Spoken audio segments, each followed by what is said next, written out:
You've all heard about the trooper coming to the aid of these disabled vehicles, being substantially outnumbered by armed individuals. The tactics and de-escalation practices that he engaged in, as well as the other state and local police officers that responded in getting us to a safe resolution. They deserve a great deal of credit for getting what could have been a very, very dangerous situation to a safe ending.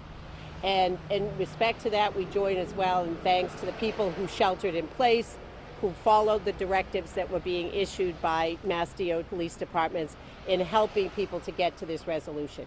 As you've heard, there are a number of guns. We are also working on identification of these individuals.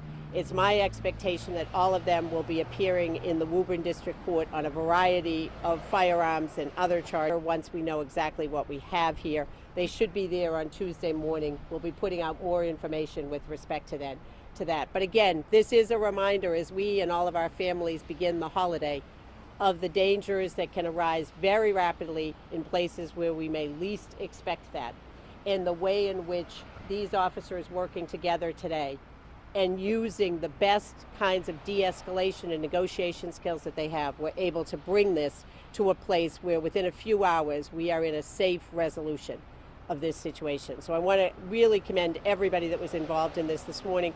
I'm going to turn it over to Chief Scory, the Chief of the Wakefield Police Department. Thank you. Obviously, very happy that this was brought to a peaceful resolution. I would like to thank the residents of Wakefield for their cooperation and understanding during this incident. The roads in Wakefield that were closed have now reopened. I'd also like to thank the police agencies that are part of the Northeastern Massachusetts Law Enforcement Council for their response and their assistance, the numerous chiefs that responded to provide their expertise and assistance to me. And I would also like to give recognition to the local fire departments that responded, Cataldo Ambulance, and the Wakefield Department of Public Works. Thank you. Chief Block. I'd like to echo what Chief Scory said. We very happy this resolved peacefully and without incidents, and that things have opened back up again and over the holiday weekend. We appreciate everybody's patience in being understanding, and I hope everybody understands that what we did is an overabundance of caution to make sure that the residents and the people of Massachusetts were safe. We kept everybody safe, and appreciate everybody's understanding. And we just like to thank again the work with the state police. Colonel, your officers did a fantastic job, helped us out, helped us cover the town's calls for service, and NEMLEC for coming out, and it was a true show of working together and all these multiple agencies working together to come to a successful conclusion. I just want to thank everybody, and hopefully the rest of the 4th of July is uneventful for everybody. Thank you. Chief McIntyre. So I will echo both chiefs' comments. We are very fortunate that this came to a successful resolution. No one was hurt. The suspects were taken into custody. Very appreciative of the residents of Stoneham who were impacted by the traffic, and have some understanding that this is the type of stuff that needs to get done in order to bring a case like this to conclusion. So, thank you. Thank you, Chief. Questions? Colonel, can you talk a little bit about this group of people? Tactical maneuvers. Can you tell us a little bit about what those tactical maneuvers were? In this instance was we tightened our perimeter. So we were able to utilize to great effect the Bearcats. They demonstrate a message. They sent to, I think, demonstrated and sent a message that we were serious, that we were resolved about, getting this issue ending it in a safe way. The Bearcats allow us to do that. And so it was, once those Bearcats pressed the scene and moved them in, it had its desired effect, and they were compliant very quickly. All surrendered. All surrendered without incident. Upon arrest, 2 of the individuals requested medical attention. I should point out that the medical attention they requested were for pre-existing conditions, nothing to do with the interaction with the with law enforcement, either at the initial stop or at the time of their arrest. Colonel, can you talk a little bit about who this group of people, who they are, who they're affiliated with, what their goals were, where they were going, what their plans were for today? Yeah, so I'm not going to talk about what their forum is and what their ideology is. I think they've been pretty vocal on social media about who they are and what they espouse. I'm not going to propagate that, I'll let that, they can define that for themselves. What were they saying to you during the negotiations, though? To me specifically? Not you, the negotiators. You know, they wanted a voice. They wanted to be heard. They wanted to be a variety of not demands but requests that they just be allowed to leave the area, transit the area without any accountability. And at the end of the day, we couldn't accommodate that, but we were able to work with them, and we could accommodate anything that would lead to a successful resolution to the issue. So these are people that think that they didn't do anything wrong. Can we talk about potential charges and make it a little clear to some of our viewers what these people could have been doing wrong, why it was such an issue on the highway, why this is not allowed? So ultimately, the charges, the state police investigators will work very closely with DA Ryan's office, and the appropriate charges will be brought forward in court. But basically, I think, you know, from just a common sense, without really an understanding of Massachusetts arms law, which supports the actions that we took today, you can imagine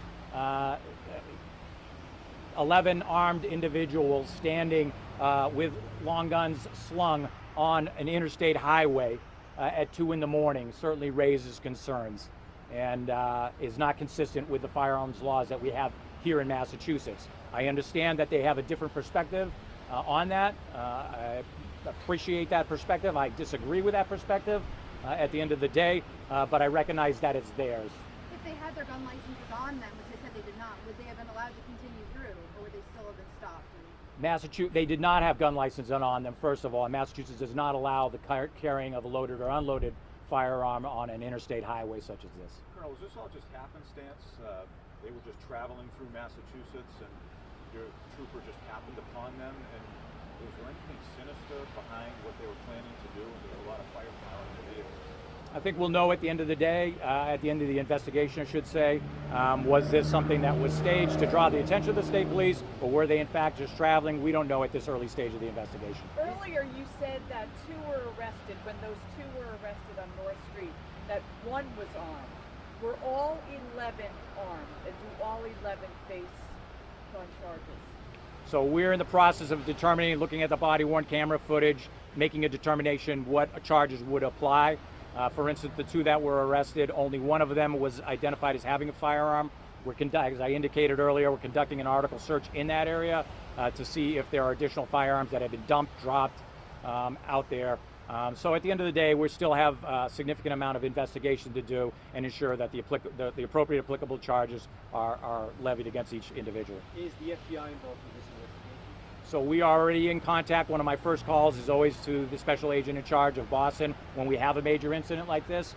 Here in New England, and the chiefs can speak to this, the DA can speak to this, we very much have a one-team mindset when it comes to critical incidents. You know, no more than here in the Boston metro area do we understand the importance of that, having gone through a number of critical incidents. So I reached out to the FBI earlier. We had FBI assets at the scene. We've been engaged in information and intelligence sharing throughout this, and I anticipate that that will continue as the investigation moves forward. But they're not facing federal charges at this point, or are federal charges possible?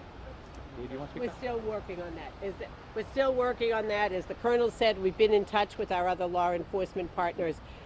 We are in the process of seeking search warrants for those vans, making assessments what the appropriate charges are. So that continues. Based in Rhode Island, is that true? Are they all Rhode Island residents?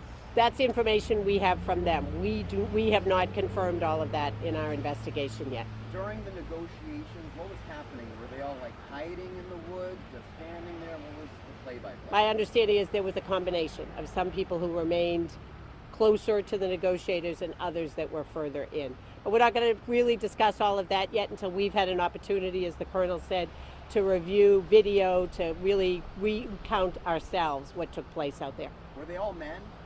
My understanding is that they are all men, Last yes. question. So, DA, are you confident that that the men indeed were heading to training, or could there have been something more nefarious? We don't know Or that. They might be worried that they were headed there to do something. People should feel confident right now that we have 11 people in custody. We have taken custody of a number of firearms, and we are continuing the investigation to make sure that the safe status we've developed to now remains in place. Thank you all. Thank you. Thank you all. Appreciate it. Thank you for spreading the word about the different federal high school.